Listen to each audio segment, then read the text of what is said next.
تو ہم نے ضبط نفس کے 4 تکنیکوں کا جائزہ مکمل کیا۔ پچھلی بار ہم نے تسکین میں تاخیر اور ذمہ داری قبول کرنے پر بات کی، اور آج ہم نے سچائی سے وابستگی اور توازن پر غور کیا۔ جی، اور یہ سب آپس میں گہرائی سے جڑی ہوئی ہیں۔ بالکل۔ اور آخر میں ایک بہت اہم نکتہ جو مصنف نے بیان کیا ہے، آپ صرف وہی چیز ترک کر سکتے ہیں جو آپ کے پاس ہو۔ اچھا۔ آپ انا کو کھونے سے پہلے اسے بنانا پڑتا ہے۔ آپ جیتنے کا احساس ترک کرنے سے پہلے جیتنا سیکھنا پڑتا ہے۔ روحانیت کا کوئی شارٹ کٹ نہیں ہے۔ بہت سے لوگ بزرگوں کی سادگی کی نقل کرنے کی کوشش کرتے ہیں، لیکن وہ اس تکلیف دہ عمل سے نہیں گزرتے جو انہیں وہاں تک پہنچانے کے لیے ضروری ہے۔ اور ماخذ کے مطابق اس سارے ضبط نفس، اس ساری محنت اور تکلیف کے لیے جو توانائی درکار ہے، وہ صرف ایک ہی جگہ سے آتی ہے: محبت۔ اور یہ ہماری اگلی گفتگو کے لیے ایک بہترین موضوع ہے۔ جی بالکل۔ آج کی گفتگو ہمارے سوچنے کے لیے گہرا سوال چھوڑ جاتی ہے۔ عظیم لوگ سب سے زیادہ خوش بھی ہوتے ہیں اور سب سے زیادہ دکھ بھی اٹھاتے ہیں۔ اس ہفتے ہم اپنی زندگیوں میں اس تضاد پر غور کر سکتے ہیں کہ خوشی اور درد، نشو و نما اور نقصان اکثر ایک ساتھ کیسے ظاہر ہوتے ہیں۔ کہاں ہماری سب سے بڑی خوشی ہمارے سب سے گہرے چیلنج کے ساتھ جڑی ہوئی ہے۔ پچھلی بار ہم نے نظم و ضبط پر بات کی تھی، وہ مشکل راستہ جس پر چل کر روحانی ترقی ہوتی ہے۔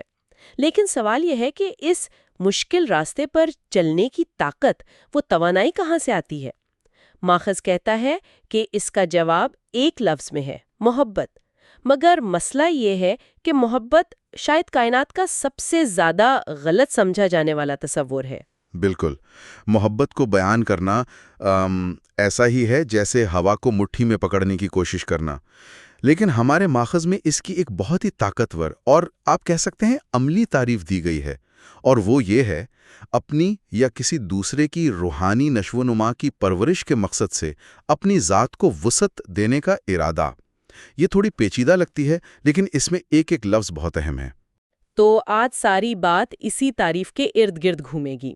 ہم ایک ایک کر کے ان تمام مشہور خیالات اور کہانیوں کا جال کاٹیں گے جو ہمیں محبت کے بارے میں بتائی جاتی ہیں، تاکہ ہم یہ سمجھ سکیں کہ اس تعریف کی روشنی میں حقیقی محبت دراصل کیا ہے۔ تو آئیے ان غلط فہمیوں سے ہی شروع کرتے ہیں۔ ٹھیک ہے، اور سب سے پہلی اور سب سے بڑی غلط فہمی ہے عشق میں مبتلا ہونا۔ فلموں، گانوں، کتابوں نے ہمیں یہی سکھایا ہے کہ یہی محبت کی سب سے اونچی شکل ہے۔ ہاں، وہ جو ایک دم سے دنیا رنگین لگنے لگتی ہے۔ لیکن ماخذ کہتا ہے کہ یہ تجربہ حقیقی محبت نہیں ہے، اور اس کی 2 وجوہات دی گئی ہیں۔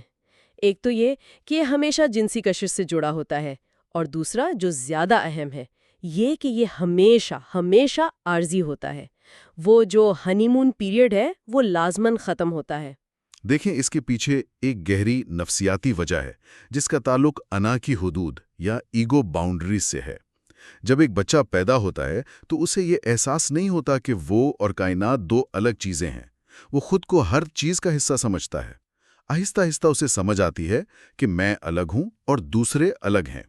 یہ شناخت کے لیے ضروری ہے، لیکن یہ اپنے ساتھ ایک گہری تنہائی بھی لاتا ہے۔ اچھا، تو آپ یہ کہہ رہے ہیں کہ وہ جو عشق میں مبتلا ہونے کا شدید احساس ہے، وہ دراصل ہماری اس پرانی تنہائی کو ختم کرنے کی ایک نفسیاتی کوشش ہے کہ ہم اپنی حدود توڑ کر کسی دوسرے میں گم ہو جائیں؟ بالکل، یہ اپنی ذات سے باہر نکل کر دوسرے میں ضم ہو جانے کا ایک بہت ہی نشاور احساس ہے۔ لیکن ماخذ اسے ایک وہم کہتا ہے، کیونکہ جیسے ہی زندگی کی حقیقتیں سامنے آتی ہیں، اسے یہ فلم دیکھنی ہے، مجھے نہیں، مجھے پیسے بچانے ہیں، اسے خرچ کرنے ہیں، وہ انا کی حدود جو عارضی طور پر دھندلا گئی تھی، وہ واپس اپنی جگہ پر آ جاتی ہیں، اور انسان عشق سے باہر آ جاتا ہے۔ اور یہی وہ مقام ہے جہاں زیادہ تر رشتے ٹوٹ جاتے ہیں۔ لوگ سمجھتے ہیں کہ محبت ختم ہو گئی، جبکہ ماخذ کے مطابق حقیقی محبت کا کام تو یہاں سے شروع ہونا تھا۔ اور اسی سے جڑی ہے رومانوی محبت کی داستان۔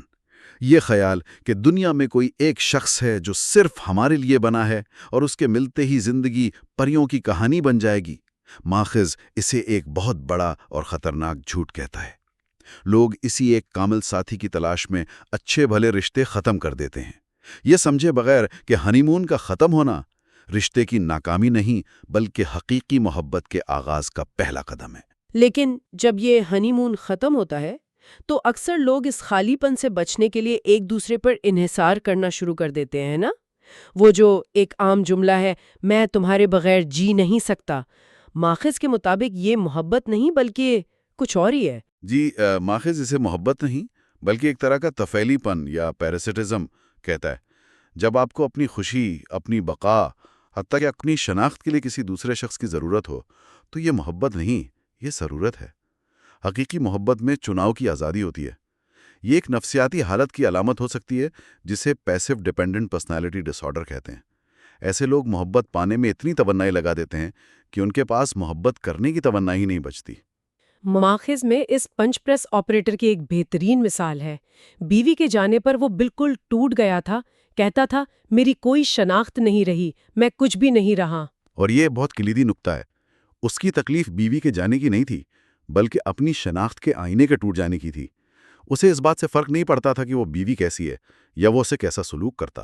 تو اس کا مطلب یہ ہوا کہ ایسے رشتے میں دوسرا انسان ایک شخص نہیں بلکہ ایک فنکشن پورا کر رہا ہوتا ہے، کہ بس کوئی ہو جو مجھے مکمل محسوس کرائے۔ اور یہی وجہ ہے کہ اگلے ہی دن ایک نئی عورت سے ملتے ہی اس کی وہ ساری تکلیف ختم ہو گئی، کیونکہ خالی جگہ پر ہو گئی تھی۔ بالکل، اس کی جڑیں اکثر بچپن میں محبت کی کمی میں ہوتی ہیں جو اندر ایک خالی کنواں بنا دیتی ہے۔ ایسے لوگ اس کنویں کو بھرنے کے لیے دوسرے پر انحصار کرتے ہیں جو دونوں کی آزادی اور انفرادی ترقی کو ختم کر دیتا ہے۔ ایک صحت مند رشتہ دو مکمل لوگوں کے درمیان ہوتا ہے، دو آدھے لوگوں کے درمیان نہیں۔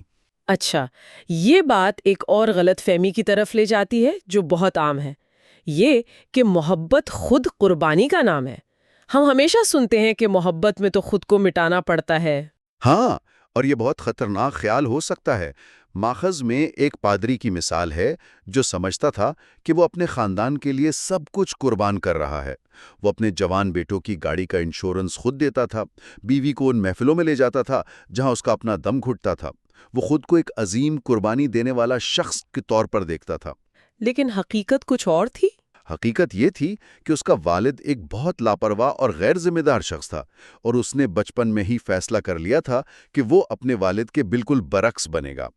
اس کی یہ ساری قربانیاں دراصل محبت کا اظہار نہیں تھے، بلکہ اس کی اپنی اس شبیہ کو برقرار رکھنے کی کوشش تھی کہ میں ایک اچھا اور شفیق باپ اور شوہر ہوں۔ تو اس عمل میں وہ نادانستہ طور پر اپنے خاندان کو نقصان پہنچا رہا تھا۔ جی، وہ اپنے بیٹوں کو غیر ذمہ دار بنا رہا تھا اور اپنی بیوی کو خود پر منحصر رکھ رہا تھا تاکہ وہ خود کو ضروری محسوس کر سکے۔ حقیقی محبت صرف دینا ہی نہیں بلکہ یہ جاننا بھی ہے کہ کب نہیں دینا ہے۔ اس میں تعریف بھی ہے اور عمدہ تعمیری تنقید بھی۔ بعض اوقات محبت کا سب سے بڑا اظہار نہیں کہنا ہوتا ہے تاکہ دوسرا شخص خود اپنے پیروں پر کھڑا ہونا سیکھے۔ تو پھر محبت نہ تو خود غرضی ہے اور نہ ہی خود کو مٹا دینا۔ ماخذ کہتا ہے کہ یہ بے وقت خود غرضانہ اور بے غرض ہوتی ہے۔ خود غرضانہ اس لیے کہ ہم اپنی روحانی نشوونما کے لیے محبت کرتے ہیں، اور بے غرض اس لیے کہ ہم دوسرے کی نشوونما چاہتے ہیں۔ یہ ذات کی توسیع ہے، ذات کی تباہی نہیں۔ بالکل ٹھیک، اور یہ ہمیں آخری اور شاید سب سے بڑی غلط فہمی تک لاتا ہے۔ اچھا، یہ نکتہ تو شاید سب سے زیادہ چونکا دینے والا ہے۔ ہم اپنی پوری زندگی یہی سنتے اور محسوس کرتے ہیں کہ محبت ایک بہت شدید احساس ہے، لیکن ماخذ کہہ رہا ہے کہ یہ بھی ایک غلط فہمی ہے۔ یہ کیسے ممکن ہے؟ یہ اس لیے ممکن ہے کیونکہ احساسات اور اعمال دو مختلف چیزیں ہیں۔ ماخذ اس شرابی کی مثال دیتا ہے جو بار میں بیٹھ کر آنسو بہا رہا ہے کہ میں اپنے خاندان سے بہت محبت کرتا ہوں۔ اس وقت اسے واقعی محبت کا شدید احساس ہو رہا ہوگا، لیکن اس کا عمل کیا ہے؟ وہ گھر سے دور ہے جبکہ اس کا خاندان شاید اس کا منتظر ہے۔ اس کا عمل محبت والا نہیں ہے۔ تو یہاں فرق کیا ہے؟ وہ جو احساس ہے اسے کیا کہیں گے؟ نفسیات میں اسے کیتھریکسس یعنی کیتھیکسس کہتے ہیں۔ یہ وہ عمل ہے جس کے ذریعے کوئی شخص، چیز یا خیال ہمارے لیے اہم ہو جاتا ہے اور ہم اس میں اپنی جذباتی توانائی لگاتے ہیں۔ یہی محبت کا احساس پیدا کرتا ہے۔ لیکن مسئلہ یہ ہے کہ ہم کسی بھی چیز کو کیتھیکٹ کر سکتے ہیں، اپنی گاڑی، اسٹاک مارکیٹ، کوئی مشہور شخصیت، اور یہ احساس آتا جاتا رہتا ہے۔ تو اگر محبت احساس نہیں ہے تو پھر کیا ہے؟ ماخذ کے مطابق حقیقی محبت ایک ارادہ ہے، یعنی ول، اور ایک عمل یعنی ایکشن، یہ ایک عزم ہے، ایک فیصلہ ہے۔ محبت کا احساس ہو یا نہ ہو، ایک محبت کرنے والا شخص محبت کرنے کا انتخاب کرتا ہے۔ جیسا کہ کہا گیا ہے، محبت وہ ہے جو محبت کرے، مطلب لو از ایز لو ڈز۔ آپ کے اعمال بتاتے ہیں کہ آپ محبت کرتے ہیں یا نہیں، آپ کے احساسات نہیں۔ ٹھیک ہے، تو ہم نے یہ سارے مشہور خیالات مسمار کر دیے۔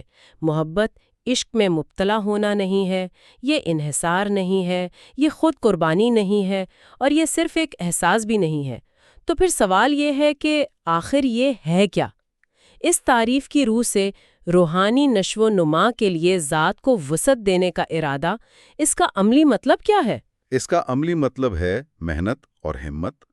محبت ایک عمل ہے، اور اس عمل کی سب سے بنیادی اور سب سے اہم شکل ہے توجہ، یعنی اٹینشن۔ جب ہم کسی سے محبت کرتے ہیں تو ہم اس کی نشو و نما کے لیے اسے اپنی توجہ دیتے ہیں۔ توجہ دینا، یہ تو بہت سادہ سی بات لگتی ہے۔ لگتی سادہ ہے لیکن ہے بہت مشکل۔ حقیقی توجہ کا مطلب ہے اپنی مصروفیات، اپنے خیالات، اپنے مشوروں اور اپنے تعصبات کو عارضی طور پر ایک طرف رکھ دینا۔ اسے بریکٹنگ کہتے ہیں۔ اس کا مطلب ہے کہ جب آپ کسی کو سن رہے ہوں تو آپ اپنے تمام جوابات، اپنی رائے، ان سب کو ایک تصوراتی شیلف پر رکھ دیں۔ آپ کا واحد کام اس وقت صرف یہ سمجھنا ہے کہ دوسرا شخص کیا کہہ رہا ہے اور کیا محسوس کر رہا ہے، جیسے آپ ایک خالی برتن ہے جو صرف بھرنے کا انتظار کر رہا ہے۔ اور اس توجہ دینے کا سب سے عام طریقہ ہے سننا۔ ماخذ میں ایک عالم کی تقریر کی بڑی دلچسپ مثال ہے۔ زیادہ تر لوگوں کو وہ تقریر بہت بورنگ لگی، لیکن ایک شخص نے پوری محنت سے ایک ایک لفظ پر دھیان دے کر سنا۔ بعد میں اس نے بتایا کہ 1.5 گھنٹے بعد اس کے سر میں درد تھا، گردن اکڑ گئی تھی اور وہ بری طرح تھک گیا تھا۔ کیوں؟ کیونکہ وہ سننے کی محنت کر رہا تھا۔ وہ صرف آوازیں نہیں سن رہا تھا، وہ معنی سمجھنے کی کوشش کر رہا تھا، اور اس محنت کا پھل اسے یہ ملا کہ اسے بے شمار نئے خیالات اور بصیرت ملی۔ حقیقی طور پر سننا ایک بہت مشکل ذہنی کام ہے۔ اور یہی اصول رشتوں، خاص طور پر بچوں کے ساتھ تعلقات پر لاگو ہوتا ہے۔ بچوں کو واقعی سننا یہ بہت بڑی محنت ہے۔ آپ ایک ہی وقت میں فون دیکھتے ہوئے یا کھانا پکاتے ہوئے بچے کو حقیقی توجہ نہیں دے سکتے۔ نہیں دے سکتے۔ اس کے لیے آپ کو سب کچھ چھوڑ کر پوری طرح اس کے ساتھ موجود ہونا پڑتا ہے۔ یہ مکمل طور پر اس بچے کا وقت ہونا چاہیے۔ لیکن اس محنت کا نتیجہ انمول ہے۔ جب آپ ایک بچے کو اس طرح سنتے ہیں تو آپ اسے یہ پیغام دے رہے ہوتے ہیں کہ تم میرے لیے بہت قیمتی ہو، تمہارے خیالات، تمہارے احساسات اہمیت رکھتے ہیں۔ اس سے اسے اپنی قدر کا احساس ہوتا ہے، اور اس سے آپ بھی اس کے بارے میں سیکھتے ہیں، اور آپ دونوں کے درمیان ایک ایسا رشتہ بنتا ہے جو کسی اور طرح نہیں بن سکتا۔ اس کی سب سے تکلیف دہ مثال ماخوذ میں اس 30 سالہ شخص کی ہے۔ اس نے کالج میں ایک شاندار تھیسس لکھا تھا جس پر اسے بہت ایوارڈز ملے۔ اس کے والدین بہت فخر محسوس کر رہے تھے، لیکن 1 سال تک وہ تھیسس ان کے گھر میں پڑا رہا اور انہوں نے اسے پڑھنے کی زحمت نہیں کی۔ یہ مثال دل توڑ دینے والی ہے۔ اس شخص کے لیے یہ اس کی زندگی کا سب سے بڑا کام تھا، اور جن لوگوں کی رائے اس کے لیے سب سے زیادہ معنی رکھتی تھی، انہوں نے یہ جاننے کی کوشش بھی نہیں کی کہ اس کے خیالات کیا ہیں۔ یہ عدم توجہ، یہ نہ سننا، محبت کی کمی کا سب سے تکلیف دہ اظہار تھا۔ اور یہ صرف والدین اور بچوں کی بات نہیں ہے، شادی شدہ جوڑوں میں بھی یہی ہوتا ہے۔ وقت کے ساتھ ساتھ وہ ایک دوسرے کو سننا چھوڑ دیتے ہیں۔ وہ صرف جواب دینے کے لیے یا اپنی بات منوانے کے لیے سنتے ہیں، سمجھنے کے لیے نہیں۔ بالکل، جب جوڑے ایک دوسرے کو دوبارہ پوری توجہ سے بریکنگ کے اصول کے ساتھ سننا سیکھتے ہیں، تبھی ان کے رشتے میں دوبارہ نشوونما شروع ہوتی ہے۔ یہ سننے کا عمل ہی محبت کا سب سے بڑا عملی ثبوت ہے۔ تو آج کی گفتگو کا خلاصہ یہ ہے کہ محبت کوئی جادوئی، غیر فعال احساس نہیں ہے جو بس ہم پر طاری ہو جاتا ہے۔ یہ ایک شعوری انتخاب ہے، ایک ارادہ ہے اور ایک عمل ہے۔ یہ ایک محنت ہے، اور اس محنت کا سب سے بڑا اظہار دوسرے کو اپنی پوری توجہ دینے، خاص طور پر اسے حقیقی معنوں میں سننے کے عمل میں ہوتا ہے۔ اور یہ بات ہمیں ٹھیک وہیں واپس لے آتی ہے جہاں سے ہم نے پچھلی بار بات چھوڑی تھی، نظم و ضبط کر۔ نظم و ضبط پر عمل کرنے کے لیے جس بے پناہ توانائی کی ضرورت ہوتی ہے، وہ اسی محبت کے ارادے سے آتی ہے۔ وہ ارادہ جو ہمیں اپنی ذات کو اپنی اور دوسروں کی روحانی نشوغوما کے لیے وسیع کرنے پر آمادہ کرتا ہے۔ محبت وہی ایندھن ہے جو نظم و ضبط کی گاڑی کو چلاتا ہے۔ ہم نے یہ تو جان لیا کہ محبت کیا ہے اور کیا نہیں۔ ہم نے یہ بھی سمجھا کہ محبت کا مطلب عمل اور توجہ ہے، لیکن یہ تفہیم مزید گہرے سوالات کو جنم دیتی ہے۔ اس انسانی محبت کا مذہب، روحانیت اور فضل یعنی گریس جیسے بڑے تصورات سے کیا تعلق ہے؟ کیا حقیقی محبت صرف انسانی کوشش سے ممکن ہے، یا اس میں کوئی ماورائی قوت بھی شامل ہوتی ہے؟ اپنی اگلی گفتگو میں ہم اسی موضوع کو آگے بڑھائیں گے اور محبت کے اس تصور کو وسیع روحانی کائنات کے تناظر میں سمجھنے کی کوشش کریں گے۔ پچھلی بار جب ہم نے بات کی تھی تو ہم نے محبت کی ایک بہت ہی طاقتور تعریف پر بات ختم کی تھی۔ جی، کہ محبت اپنی اور دوسروں کی روحانی نشوونما کے لیے خود کو پھیلانے کا ارادہ ہے۔ بالکل، لیکن ایک تعریف تو صرف منزل بتاتی ہے نا، راستہ نہیں۔ صحیح، اور آج ہم اسی راستے کا جائزہ لیں گے، اور ہمارے ذرائع کے مطابق یہ راستہ یہ خطرات سے بھرا ہوا ہے۔ اچھا۔ دیکھیں، خود کو پھیلانا سننے میں بہت اچھا لگتا ہے، لیکن اس کا اصل مطلب ہے اپنے آرام دہ دائرے سے باہر نکلنا، نامعلوم میں قدم رکھنا۔ بالکل، اور یہ خوفناک ہوتا ہے۔ تو ایک طرح سے محبت کا دوسرا نام ہمت ہے۔ آج ہم محبت کے سفر میں آنے والے انہی خطرات پر بات کریں گے۔ یہ تو بہت ہی دلچسپ زاویہ ہے کہ محبت کا تعلق جذبات سے زیادہ ہمت سے ہے، یعنی محبت کرنے کے لیے بہادر ہونا پڑتا ہے۔ جی بالکل۔ تو پھر آئیے سفر کو شروع کرتے ہیں۔ سب سے پہلا خطرہ کون سا ہے؟ سب سے پہلا اور سب سے بنیادی خطرہ ہے نقصان کا خطرہ۔ نقصان کا خطرہ۔ جی، کسی بھی چیز سے محبت کرنے کا مطلب ہی یہ ہے کہ آپ اس سے کھونے کے امکان کو قبول کر رہے ہیں۔ اس کو سمجھانے کے لیے ایک 40 سالہ خاتون کی کہانی بہت اہم ہے۔ اچھا، بتائیے۔ وہ ایک ایسی زندگی گزار رہی تھیں جو بظاہر مکمل طور پر محفوظ تھی، لیکن اندر سے بالکل خالی۔ محفوظ لیکن خالی؟ کس طرح؟ مطلب کیا کرتی تھی وہ؟ وہ ایک بڑی کمپنی میں ٹائپسٹ تھیں، دفتر میں کسی سے زیادہ بات نہیں کرتی، لنچ بھی اپنی میز پر اکیلے کرتی، کام کے بعد سیدھا گھر، اتوار کو چرچ جاتی لیکن دعا ختم ہوتے ہی فوراً نکل جاتی تاکہ کسی سے ملنا نہ پڑے۔ یعنی کوئی دوست نہیں، کوئی تعلق نہیں؟ نہ کوئی دوست، نہ کوئی پالتو جانور، کسی بھی قسم کا جذباتی لگاؤ نہیں۔ لیکن ایسا کیوں؟ کیونکہ 8 سال پہلے ان کا ایک پالتو کتا مر گیا تھا جس سے انہیں بہت زیادہ محبت تھی۔ اس نقصان کا درد اتنا شدید تھا کہ انہوں نے فیصلہ کر لیا کہ وہ آئندہ کبھی کسی چیز سے اتنی محبت نہیں کریں گی کہ اسے کھونے کا درد سہنا پڑے۔ تو انہوں نے درد سے بچنے کے لیے محبت کا دروازہ ہی بند کر دیا۔ بالکل، اور محبت کے ساتھ ساتھ زندگی کے تمام بامانی تجربات کا بھی۔ یہ بہت دکھ کی بات ہے۔ یہ تو درد سے بچنے کی بہت بڑی قیمت ادا کی انہوں نے، اپنی پوری زندگی کی خوشیوں سے۔ یہی محبت کا سب سے بڑا تضاد ہے نا، ایک بھرپور زندگی جینے کی قیمت درد اور نقصان کو قبول کرنا ہے۔ یعنی اگر ہم اس حقیقت سے منہ موڑتے ہیں تو ہم زندگی سے ہی منہ موڑ لیتے ہیں۔ صحیح، جب ہم یہ مان لیتے ہیں کہ موت ہر لمحہ ہمارے ساتھ ہے تو یہی احساس ہمیں اپنی زندگی کا بہترین استعمال کرنے کی ترغیب دیتا ہے۔ اس حقیقت کو جھٹلانا، جیسا اس خاتون نے کیا، اصل میں زندگی کو جھٹلانا ہے۔ ٹھیک ہے، تو پہلا قدم یہ ہے کہ ہم نقصان کے خوف کا سامنا کریں، لیکن اس کے بعد جو خطرہ آتا ہے، ذرائع کے مطابق وہ شاید اس سے بھی بڑا ہے۔ اسے بڑا ہونا کہا گیا ہے۔ جی، نفسیاتی طور پر خود مختار بننا۔ اس کا کیا مطلب ہے؟ یہ بچپن کی محفوظ دنیا سے نکل کر جوانی کی غیر یقینی دنیا میں چھلانگ لگانے کا نام ہے۔ یہ وہ قدم ہے جو بہت سے لوگ وہ کبھی نہیں اٹھاتے۔ اچھا، مصنف اس کو سمجھانے کے لیے اپنی ذاتی کہانی بتاتے ہیں۔ 15 سال کی عمر میں وہ امریکہ کے ایک بہت ہی نامور بورڈنگ اسکول میں پڑھتے تھے۔ یعنی ایک ایسا ادارہ جہاں سے پڑھنا ایک روشن اور محفوظ مستقبل کی ضمانت سمجھا جاتا ہوگا۔ بالکل، لیکن وہ وہاں خوش نہیں تھے۔ انہیں لگتا تھا کہ وہ اس ماحول کا حصہ نہیں ہے اور ان کی زندگی بے معنی ہوتی جا رہی ہے۔ 2 سال کوشش کرنے کے بعد انہوں نے چھٹیوں میں گھر آ کر اپنے والدین کو بتایا کہ وہ واپس نہیں جائیں گے۔ 15 سال کی عمر میں اتنا بڑا فیصلہ، ان کے والدین کا رد عمل کیا تھا؟ وہ تو حیران رہ گئے۔ ان کے والد نے کہا، تم پاگل ہو گئے ہو، اتنی اچھی تعلیم کو ٹھکرا رہے ہو؟ اور جب انہوں نے پوچھا کہ وہ آگے کیا کریں گے تو ان کا جواب تھا، مجھے نہیں معلوم۔ مجھے نہیں معلوم۔ جی، اور یہی اصل چھلانگ تھی۔ وہ ایک طے شدہ محفوظ راستے کو چھوڑ کر ایک نامعلوم مستقبل کو گلے لگا رہے تھے۔ یہ خود سے محبت کا ایک عمل تھا۔ یہ بات مجھے بہت دلچسپ لگی کہ زندگی میں حقیقی تحفظ زندگی کی عدم تحفظ سے لطف اندوز ہونے میں ہے۔ یہ تو بظاہر ایک متضاد بات لگتی ہے۔ لیکن گہرائی میں یہی سچ ہے۔ حقیقی تحفظ کسی بینک اکاؤنٹ یا نوکری میں نہیں ہوتا، بلکہ اس یقین میں ہوتا ہے کہ آپ زندگی کے چیلنجز کا سامنا کر سکتے ہیں۔ جیسے وہ نوجوان لڑکا یا وہ بیوی جو اپنے کنٹرول کرنے والے شوہر کو چھوڑ دیتی ہے، یا وہ بزنس مین جو 40 سال کی عمر میں اپنا کیریئر بدل لیتا ہے۔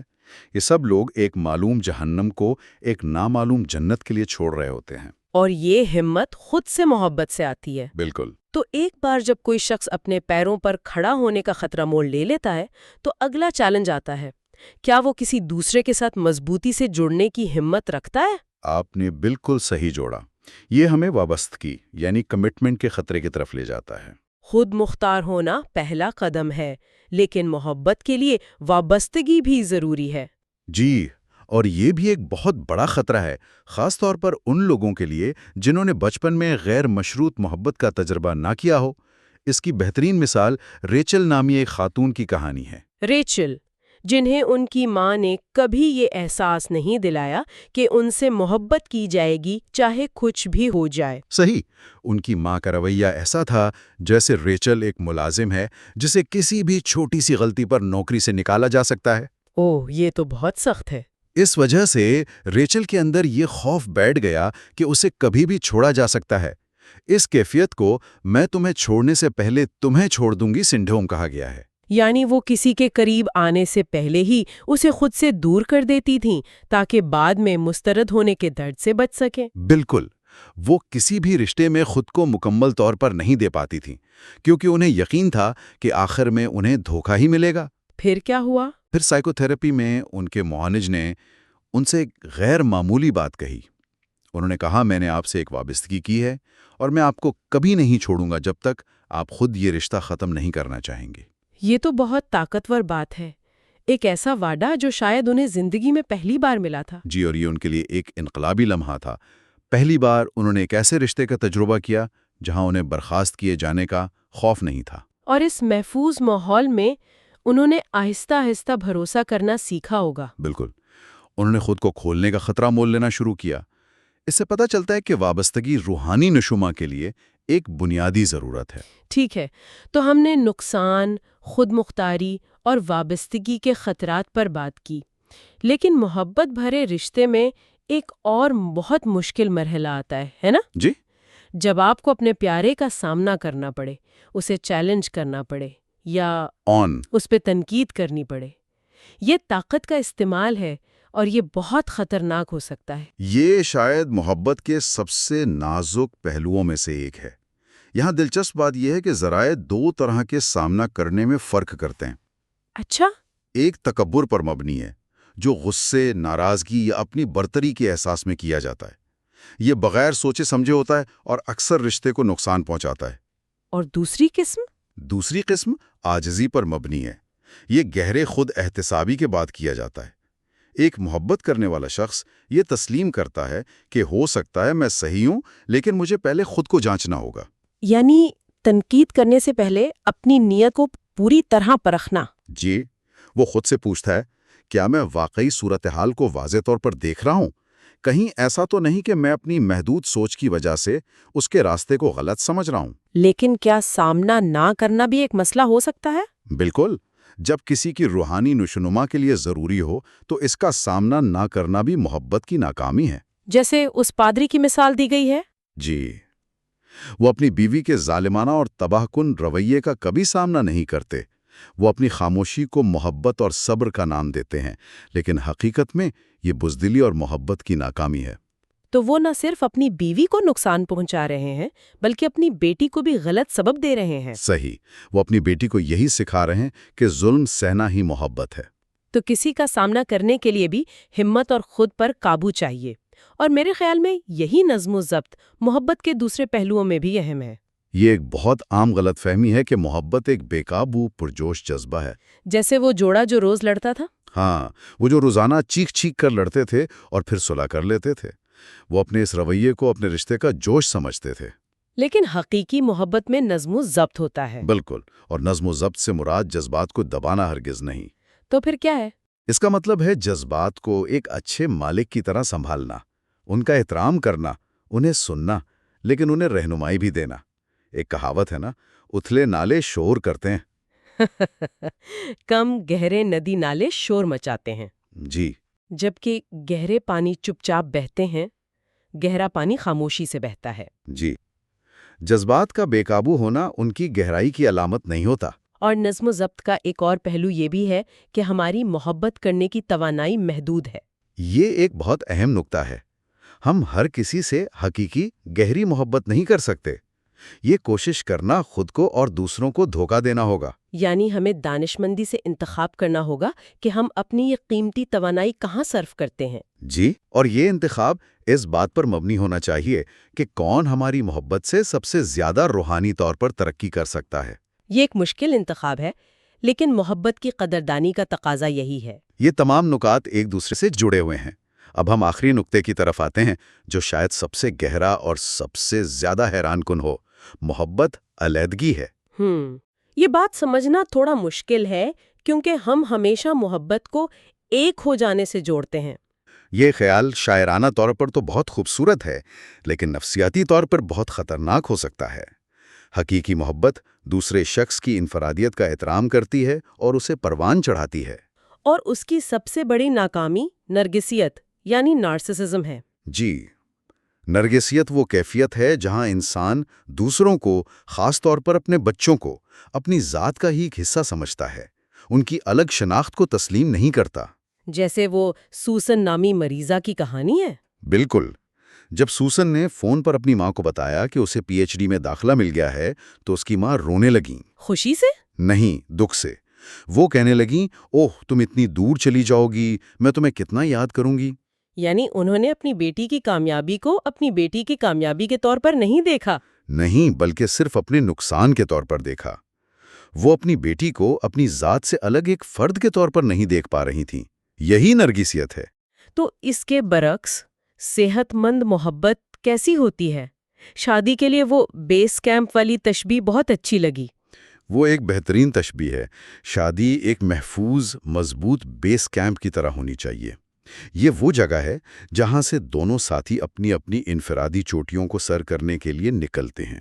شوہر اپنی چوٹی سر کرنے جاتا ہے، بیوی اپنی۔ جی، پھر وہ واپس بیس کیمپ آتے ہیں، اپنے تجربات بانٹتے ہیں، ایک دوسرے کو تقویت دیتے ہیں اور پھر اگلے سفر کے لیے تیار ہوتے ہیں۔ لیکن کیا یہ حقیقی زندگی میں ممکن ہے؟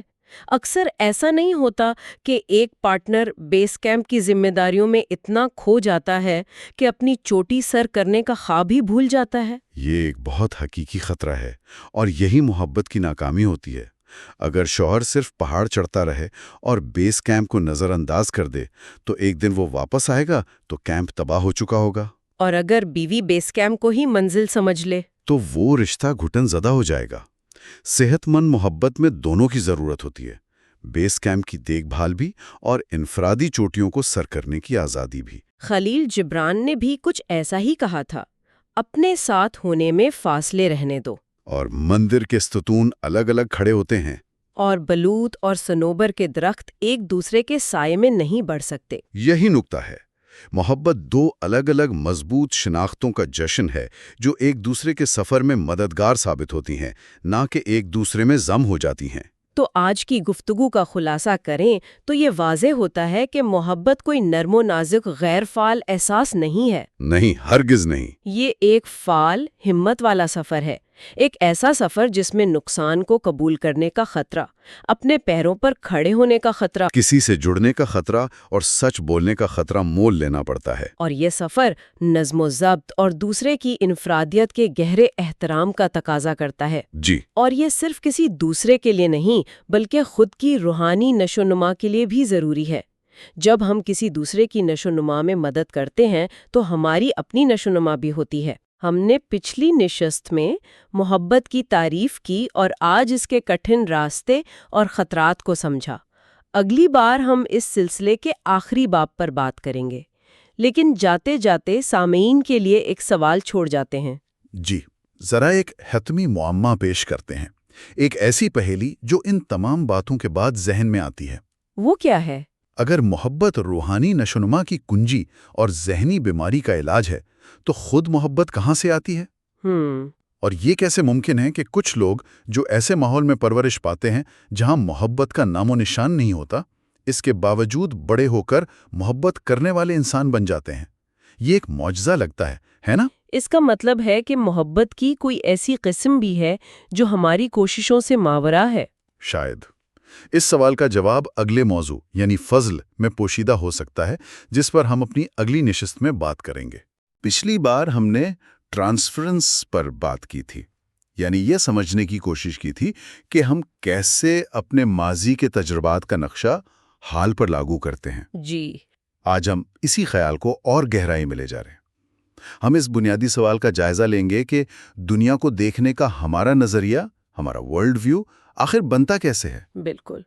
اور ہمارے ذرائع ایک بہت بڑا دعویٰ کرتے ہیں کہ یہ ورلڈ ویو، چاہے ہم مانیں یا نہ مانیں، دراصل ہر انسان کا ایک ذاتی مذہب ہے۔ اچھا۔ تو آج ہم اسی کی کھوج کریں گے کہ یہ ذاتی مذہب ہمارے بچپن میں کیسے جڑیں پکڑتا ہے، یہ ہماری ذہنی صحت پر کیسے اثر کرتا ہے، اور روحانی ترقی کے سفر میں اسے بدلنا کیوں اتنا ضروری ہو سکتا ہے۔ تو ہمارا مشن یہ سمجھنا ہے کہ ہمارے بچپن کے تجربات، ہمارے عقائد اور ہماری ذہنی خوشی کے درمیان کیا پیچیدہ تعلق ہے۔ جی۔ تو آئیے اس گہری گفتگو کا آغاز کرتے ہیں۔ اچھا، تو سب سے پہلی اور سب سے چونکا دینے والی بات جو ماخذ میں کہی گئی ہے وہ یہی ہے کہ ہر انسان کا کوئی نہ کوئی مذہب ہوتا ہے۔ جی۔ یہاں تک کہ ان لوگوں کا بھی جو خود کو دہریہ کہتے ہیں یا مذہب کو بالکل نہیں مانتے۔ یہ بات ہضم کرنا تھوڑی مشکل ہے۔ اس کا کیا مطلب ہے؟ دیکھیں، اس کا مطلب یہ ہے کہ یہاں مذہب کی تعریف کو صرف خدا یا عبادت گاہوں تک یا مذہبی رسومات تک محدود نہیں رکھا جا رہا۔ بالکل۔ یہاں مذہب سے مراد کسی شخص کا کائنات کے بارے میں سب سے بنیادی تصور ہے، یعنی یہ دنیا کیسی جگہ ہے؟ کیا یہ ایک بے ترتیب افراتفری والی جگہ ہے؟ یا یہ ایک ظالم اور خطرناک جگہ ہے جہاں زندہ رہنے کے لیے آپ کو بھی بے رحم بننا پڑے گا؟ یا پھر یہ ایک مہربان اور خیال رکھنے والی جگہ ہے؟ واہ، یہ تو ایک بہت بڑا دعویٰ ہے۔ یعنی اگر میرا کوئی دوست ہے جو کہتا ہے کہ میں کسی چیز پر یقین نہیں رکھتا، میں تو بس عملیت پسند ہوں، تو اس نظریے کے مطابق اس کی عملیت پسندی ہی اس کا مذہب ہے؟ بالکل، یہی مطلب ہے۔ مطلب اس کا یہ عقیدہ کہ دنیا صرف وہی ہے جو نظر آتی ہے اور اس کے علاوہ کچھ نہیں، یہی اس کا ایمان ہے؟ جی، وہ عملیت پسندی ہی اس کا بنیادی مفروضہ ہے جس کی بنیاد پر وہ اپنے تمام فیصلے کرتا ہے۔ یہ تو سوچنے کا پورا انداز ہی بدل دیتا ہے۔ بالکل، اور ایک سائیکو تھراپسٹ کے لیے یہ سمجھنا انتہائی ضروری ہے، کیونکہ ماخذ یہ کہتا ہے کہ کسی بھی مریض کا عالمی نظریہ ہمیشہ اس کے مسائل کا ایک لازمی حصہ ہوتا ہے۔ اچھا۔ علاج کا مطلب ہی اس نظریے کو، اس نقشے کو چیلنج کرنا اور اسے درست کرنا ہے۔ اچھا، تو یہ نظریہ بنتا کیسے ہے؟ اس کو سمجھنے کے لیے ماخذ میں اسٹیورٹ نامی ایک انجینئر کی مثال دی گئی ہے جو شدید ڈپریشن کا شکار تھا اور خود کو پکا دہریہ کہتا تھا۔ جی۔ لیکن اس کی کہانی سے پتہ چلتا ہے کہ ہمارے عقائد کی جڑیں کتنی گہری اور چھپی ہوئی ہو سکتی ہیں۔ جی، اسٹیورٹ ایک کامیاب انجینئر تھا لیکن اپنی زندگی سے بالکل ناخوش تھا۔ اس نے تھراپی میں بتایا کہ وہ خدا پر بالکل یقین نہیں رکھتا، لیکن پھر اس نے ایک خواب سنایا۔ ان کے گھر میں ہے اور ایک آدمی جو اس کے قصبے کا اسٹیشن ماسٹر تھا ایک بڑا سا چاقو لے کر اس کا گلا کاٹنے کی کوشش کر رہا ہے۔ ایک منٹ، یہ تو بہت عجیب خواب ہے۔ مطلب خواب تو اکثر بےمانی اور عجیب و غریب ہوتے ہیں۔ جی بالکل۔ ایک اسٹیشن ماسٹر کے خواب کو سیدھا کسی غیر عقیدے سے جوڑ دینا، کیا یہ تشریح تھوڑی کھینچتان کرنے کی گئی؟ یہ ایک بہت اچھا سوال ہے۔ بظاہر تو ایسا ہی لگتا ہے، لیکن تھراپی میں علامتوں کو گہرائی سے دیکھا جاتا ہے۔ جب اس سے پوچھا گیا کہ اسٹیشن ماسٹر کون ہوتا ہے تو اسٹوارٹ نے خود بتایا کہ وہ ایک طاقتور شخص ہے۔ اچھا۔ وہ ٹرینوں کی آمد و رفت کو کنٹرول کرتا ہے، یعنی زندگی اور موت پر ایک طرح کا اختیار رکھتا ہے۔ صحیح۔ وہ ٹیلی گراف کی تاروں کے ذریعے پوری دنیا سے پراسرار پیغامات وصول کرتا ہے، یعنی وہ ہر چیز سے باخبر ہے۔ تو آہستہ آہستہ یہ تصویر واضح ہوئی کہ یہ اسٹیشن ماسٹر اسٹوارٹ کے لاشعور میں ایک ظالم اور سزا دینے والے خدا کی علامت تھا۔ وہ خدا جس سے وہ شعوری طور پر انکار کرتا تھا۔ جی، لیکن لاشعوری طور پر اس پر پورا یقین رکھتا تھا اور اس سے خوفزدہ تھا۔ اور اس خوف کا تعلق سیدھا اس کے بچپن سے تھا، ہے نا؟ اس کے والدین بظاہر بہت مذہبی تھے، ہر وقت محبت کی باتیں کرتے تھے، لیکن ان کا رویہ بالکل الٹ تھا۔ بالکل، وہ اسے روزانہ چھوٹی چھوٹی باتوں پر بیلٹ، ڈنڈوں اور جھاڑوؤں سے مارتے تھے۔ تو اسٹیورٹ نے بچپن میں یہ سیکھا کہ دنیا میں طاقتور ہستیاں یعنی اس کے والدین محبت کی باتیں تو کرتی ہیں، لیکن اصل میں وہ ظالم، ناقابل اعتبار اور کسی بھی وقت آپ کو سزا دے سکتی ہیں۔ تو اس کا گلا کاٹنے والے خدا کا تصور ان کی باتوں سے نہیں بلکہ ان کے عمل سے آیا تھا۔ بالکل درست۔ یہیں پر مائکروکازم اور میکروکازم کا تصور آتا ہے، جس کا ہم نے پچھلی بار بھی ذکر کیا تھا۔ جی ہاں، ہمارا خاندان ہماری ابتدائی مائکروکازم یعنی چھوٹی کائنات ہوتا ہے۔ ہم اسی چھوٹے دنیا کے تجربات کی بنیاد پر پوری بڑی دنیا یعنی میکروکازم کا ایک نقشہ بنا لیتے ہیں۔ اور اسٹیورٹ کا نقشہ اس کے گھر کے لیے تو بالکل ٹھیک تھا۔ بالکل، جہاں واقعی خطرہ تھا اور طاقتور لوگ ناقابل اعتبار تھے، لیکن جب اس نے اسی نقشے کو پوری دنیا پر لاگو کیا تو وہ ہر رشتے اور ہر صورتحال میں اسی خطرے کو تلاش کرنے لگا۔ جس کی وجہ سے وہ شدید ڈپریشن کا شکار ہو گیا۔ اس کا نقشہ پرانا ہو چکا تھا۔ جی، ناقص ہو چکا تھا۔ تو اگر ہمارا بچپن کا بنایا ہوا نقشہ غلط یا پرانا ہو چکا ہے تو ہم اسے ٹھیک کیسے کریں؟ یہیں پر ماخذ ایک بہت ہی دلچسپ خیال پیش کرتا ہے کہ ہمیں سائنسدان بننا ہوگا۔ یہ ایک بہت طاقتور استعارہ ہے۔ لیکن سائنسدان بننا یہ سننے میں تو بہت اچھا لگتا ہے، پر اس کا عملی مطلب کیا ہے؟ کیا اس کا مطلب ہے کہ ہر اس عقیدے کو رد کر دیا جائے جو ہمارے والدین نے ہمیں سکھایا ہے؟ مشکل ضرور ہے، لیکن ماخذ کے مطابق ناگزیر ہے۔ اچھا، روحانی طور پر بڑھنے کے لیے ہمیں ایک سائنسدان جیسا رویہ اپنانا ہوگا۔ ایک اچھا سائنسدان کیا کرتا ہے؟ وہ کسی بھی مفروضے کو حتمی سچائی نہیں مانتا۔ وہ ہر چیز پر سوال اٹھاتا ہے۔ جی، اسے چیلنج کرتا ہے اور اسے ثبوت اور تجربے کی کسوٹی پر پرکھتا ہے۔ مصنف کہتا ہے کہ اچھا بنا بنایا مذہب جیسی کوئی چیز نہیں ہوتی۔ ہمیں اپنے والدین سے ملے ہوئے تیار شدہ مذہب کو آنکھیں بند کر کے قبول کرنے کے بجائے اسے شک کی نظر سے دیکھنا ہوگا۔ تو اس سائنس کے مذہب کا پہلا اصول یہی ہے، ہر مفروضے پہ شک کرو۔ جی، خاص طور پر ان پر جو تمہیں سکھائے گئے ہیں۔ تو اپنے والدین کے عقائد پر سوال اٹھانا دراصل روحانیت کی کمی نہیں بلکہ روحانی ارتقاء میں قدم آگے بڑھنا ہے۔ بالکل۔ یہ بات ان لوگوں کے لیے بہت حیران کن ہوگی جو سمجھتے ہیں کہ ایمان کا مطلب ہی سوال نہ کرنا ہے۔ اچھا، اگر ہمیں اپنے والدین کے دیے ہوئے عقائد پر شک کرنا ہے تو یہ ایک بہت بڑے اور متنازع سوال کو جنم دیتا ہے۔ کیا یہ ممکن ہے کہ خدا پر یقین رکھنا بذات خود ایک مسئلہ ہو، ایک طرح کی نفسیاتی بیماری؟ یہ ایک بہت گہرا سوال ہے اور اس کا کوئی آسان جواب نہیں ہے۔ اسی لیے ماخذ ہمیں 3 بالکل مختلف لوگوں کی کہانیاں سناتا ہے۔ پہلا کیس کیتھی کا ہے۔ ٹھیک ہے۔ وہ 20 سال کی ایک لڑکی تھی جسے شدید خوف اور گھبراہٹ کے دورے پڑتے تھے۔ اسے ہر وقت لگتا تھا کہ وہ مرنے والی ہے۔ اور اس کی وجہ اس کا مذہبی عقیدہ تھا۔ جی، اس کی ماں نے اس پر ایک بہت ہی سخت اور سزا دینے والا کیتھولک عقیدہ مسلط کیا تھا۔ اچھا، اس کے نزدیک معمولی جنسی خیالات بھی گناہ کبیرہ تھے جن کی سزا صرف موت تھی۔ اس کا خدا اسٹیورٹ کے اسٹیشن ماسٹر جیسا ہی تھا۔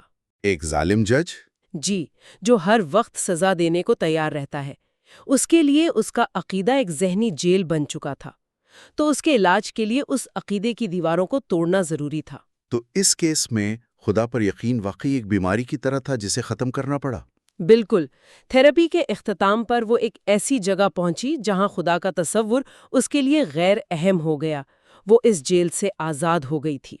تو اس کے لیے جواب تھا ہاں، یقین ایک بیماری تھی۔ جی، لیکن پھر مارشا کی مثال آتی ہے جو بالکل الٹ تھی۔ وہ ایک سرد اور دانشور گھرانے سے آئی تھی جہاں مذہب کا مذاق اڑایا جاتا تھا۔ اور وہ ڈپریشن میں تھی کیونکہ اسے اپنی زندگی بے معنی اور خالی لگتی تھی۔ ہاں، اسے کبھی اپنے والدین سے وہ گرم جوشی اور محبت نہیں ملی تھی جس کی اسے ضرورت تھی۔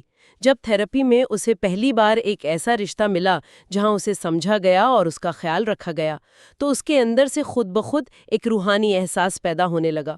اچھا، اس نے کہنا شروع کیا کہ دنیا اب گرم، محفوظ اور محبت کرنے والی محسوس ہوتی ہے۔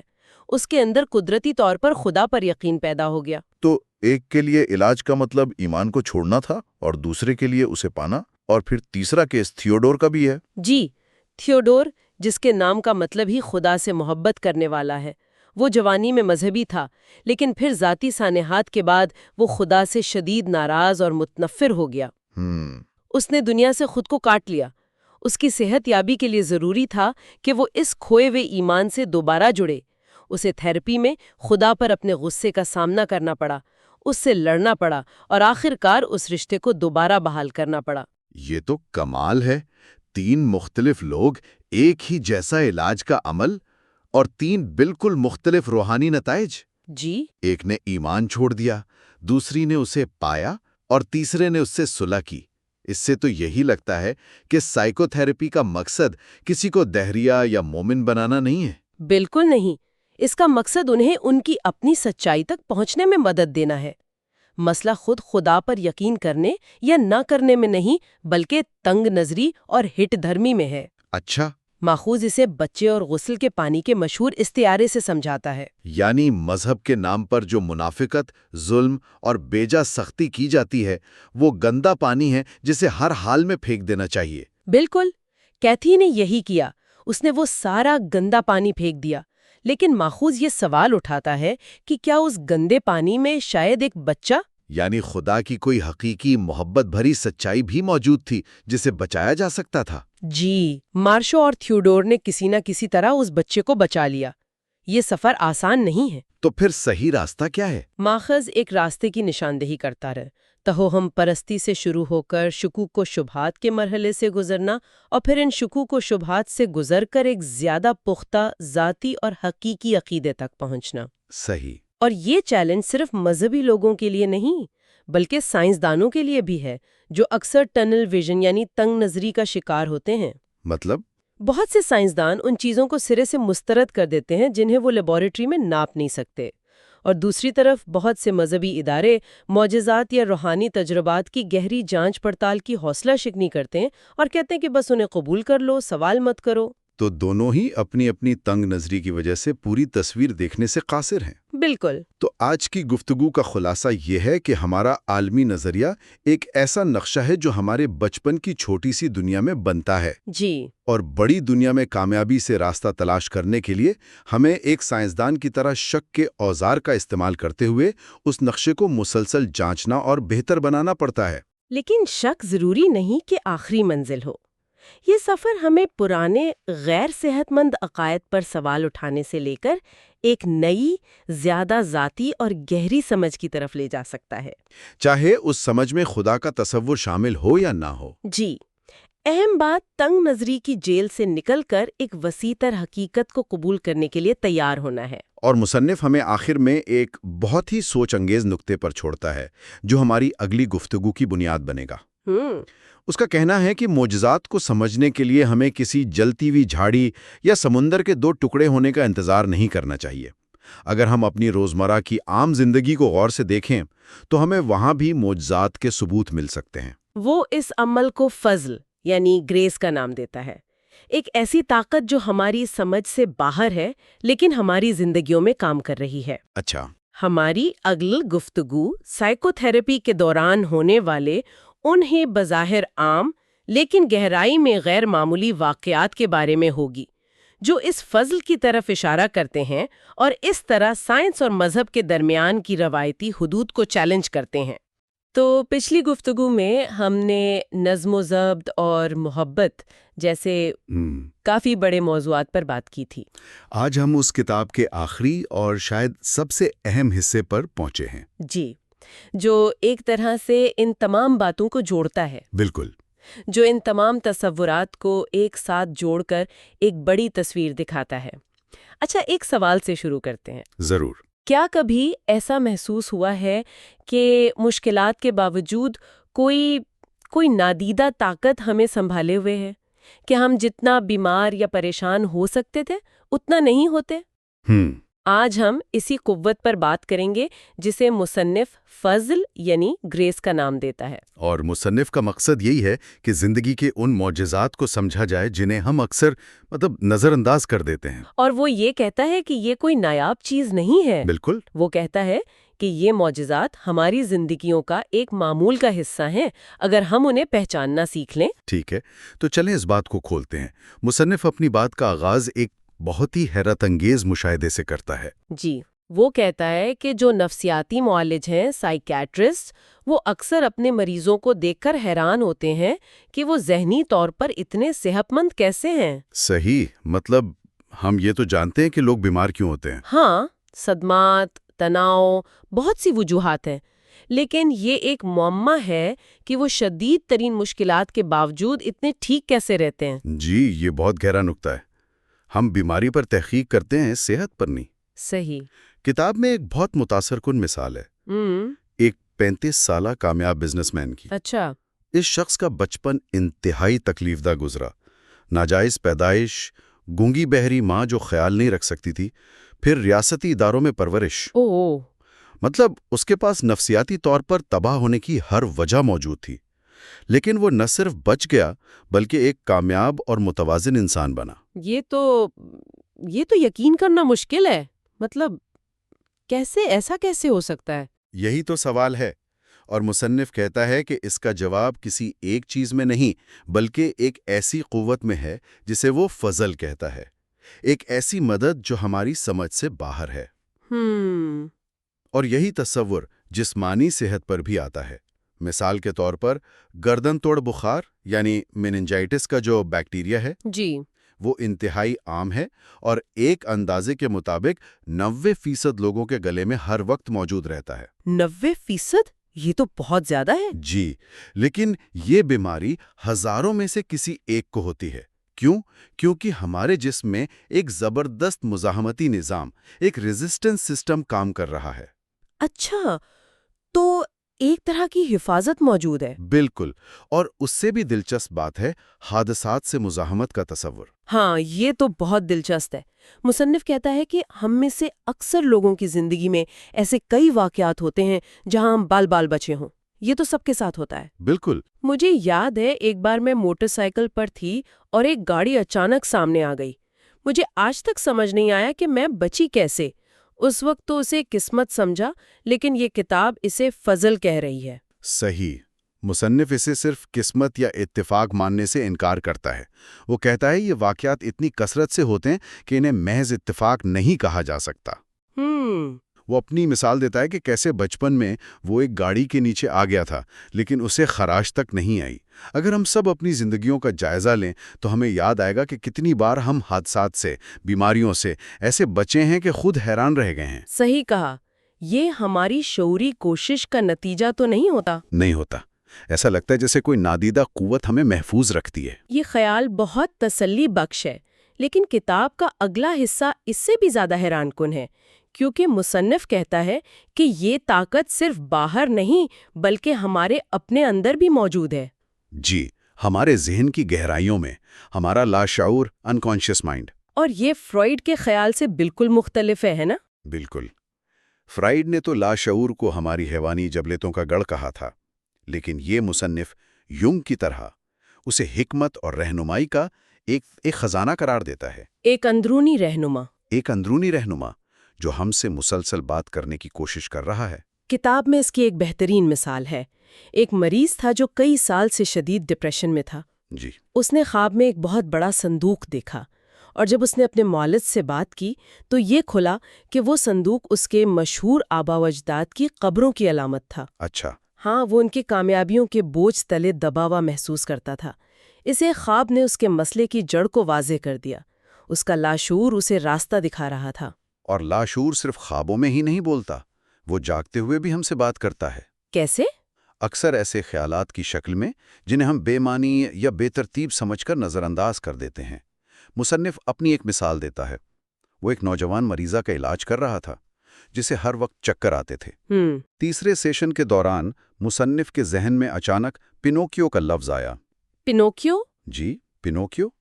مطلب وہ لکڑی والی کٹ پتلی؟ یہ تو بہت عجیب بات ہے۔ ہاں، پہلی نظر میں عجیب ہی لگتا ہے۔ میرا مطلب ہے یہ تو ایک اتفاق بھی ہو سکتا ہے نا؟